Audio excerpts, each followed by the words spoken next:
ನೋಡಿ, ನಾಳೆ ಸಚಿವ ಸಂಪುಟ ವಿಸ್ತರಣೆಯಾಗುತ್ತೆ ಅಂತ ಹೇಳಲಾಗ್ತಾ ಇದೆ. ಇದರ ಮಧ್ಯೆ ಇದೀಗ ಲೋಕಭವನಕ್ಕೆ ಅಧಿಕೃತವಾಗಿ ಇನ್ನೂ ಕೂಡ ಮಾಹಿತಿ ಬಂದಿಲ್ಲ. ಲೋಕಭವನಕ್ಕೆ ಅಧಿಕೃತ ಮಾಹಿತಿ ಬಂದ್ರೆ ಅವ್ರಿಗೆ ಗೊತ್ತಾಗುತ್ತೆ. ಒಂದ್ ಕಡೆ ಈಗಾಗಲೇ ಪ್ರಿಯಾಂಕ್ ಖರ್ಗೆ ನಾಳೆ ಸಚಿವ ಸಂಪುಟ ವಿಸ್ತರಣೆ ಆಗುತ್ತೆ ಅಂತ ಹೇಳ್ತಾ ಇದ್ದಾರೆ. ಮತ್ತೊಂದ್ ಕಡೆ ಅಧಿಕೃತವಾಗಿ ಲೋಕಭವನಕ್ಕೆ ಮಾಹಿತಿ ಬಂದಿಲ್ಲ.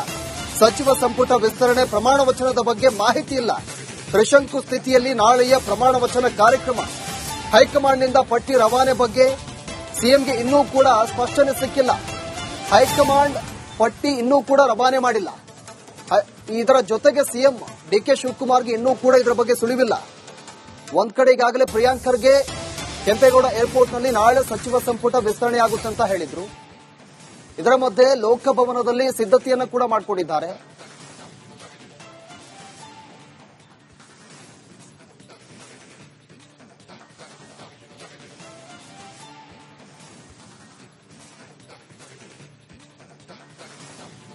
ನೋಡಿ, ಲೋಕಭವನಕ್ಕೆ ಅಧಿಕೃತ ಮಾಹಿತಿ ಇನ್ನೂ ಕೂಡ ಬಂದಿಲ್ಲ.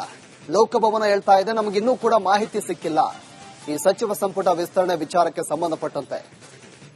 ಇದೇ ವಿಚಾರಕ್ಕೆ ಸಂಬಂಧಪಟ್ಟಂತೆ ಹೆಚ್ಚಿನ ಡೀಟೇಲ್ಸ್ ಅನ್ನು ಕೊಡ್ತಾರೆ ನಮ್ಮ ಪ್ರತಿನಿಧಿ ಬಸವರಾಜು. ನಮ್ಮ ಜೊತೆ ನೇರ ಸಂಪರ್ಕದಲ್ಲಿದ್ದಾರೆ.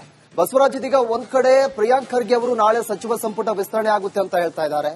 ಮತ್ತೊಂದು ಕಡೆ ಲೋಕಭವನಕ್ಕೆ ಅಧಿಕೃತ ಇನ್ನೂ ಕೂಡ ಮಾಹಿತಿ ಬಂದಿಲ್ಲ. ಒಂದು ರೀತಿಯಾಗಿ ತ್ರಿಶಂಕು ಸ್ಥಿತಿಯಲ್ಲಿರುವಂತದ್ದು ಏನಾಗ್ತಾ ಇದೆ? ನಾಳೆನೇ ಸಚಿವ ಸಂಪುಟ ವಿಸ್ತರಣೆಯಾಗುತ್ತಾ? ಸದ್ಯಕ್ಕೆ ಏನ್ ಮಾಹಿತಿ ಸಿಗ್ತಾ ಇದೆ?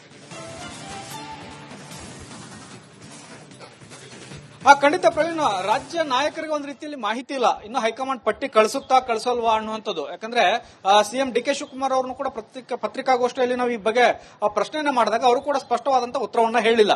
ನಾಳೆ ಕ್ಯಾಬಿನೆಟ್ ವಿಸ್ತರಣೆ ಇದೆ, ಪ್ರಮಾಣ ವಚನ ಕಾರ್ಯಕ್ರಮ ನೂತನ ಸಚಿವರು ತೆಗೆದುಕೊಳ್ತಾರೆ ಅನ್ನುವಂಥದ್ರ ಬಗ್ಗೆ ಯಾವುದೇ ಸ್ಪಷ್ಟನೆ ಕೊಡ್ತಿಲ್ಲ.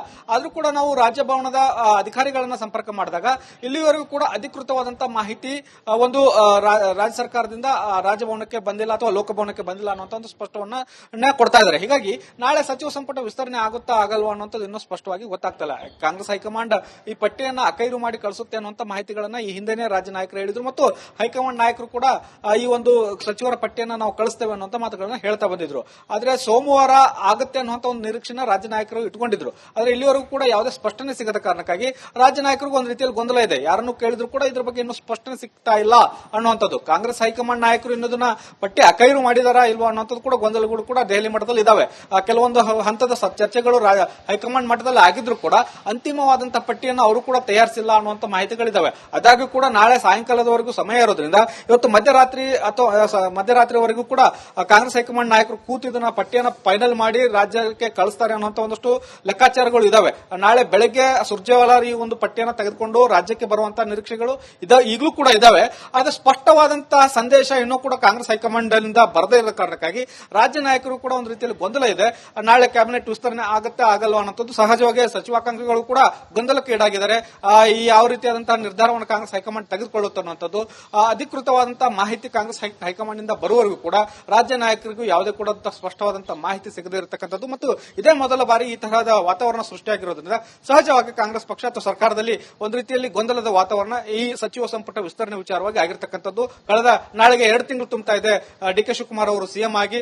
ಹೀಗಾಗಿ ಸಾಕಷ್ಟು ಆಕಾಂಕ್ಷಿಗಳು ಈ ಒಂದು ವಿಚಾರವಾಗಿ ಅಸಮಾಧಾನವನ್ನು ಹೊರಹಾಕ್ತಾ ಇದ್ದಾರೆ. ಆನ್ ಗೋಯಿಂಗ್ ಗವರ್ಮೆಂಟ್ ಇದ್ದಂತಹ ಸಂದರ್ಭದಲ್ಲಿ 2 ತಿಂಗಳು ಈ ತರಹ ಮಂತ್ರಿಮಂಡಲವನ್ನ ವಿಸ್ತರಣೆ ಮಾಡದೆ ಹೋದ್ರೆ ಒಂದು ರೀತಿಯಲ್ಲಿ ಆಡಳಿತದ ಮೇಲೆ ದುಷ್ಪರಿಣಾಮ ಬೀರುತ್ತೆ ಅನ್ನುವಂತ ಒಂದಷ್ಟು ಆಕ್ರೋಶವನ್ನು ಕೂಡ ಹೊರಹಾಕ್ತಾ ಇದ್ದಾರೆ. Praveen, okay, thank you Basavaraj ತಮ್ಮೆಲ್ಲ ಮಾಹಿತಿಗೆ.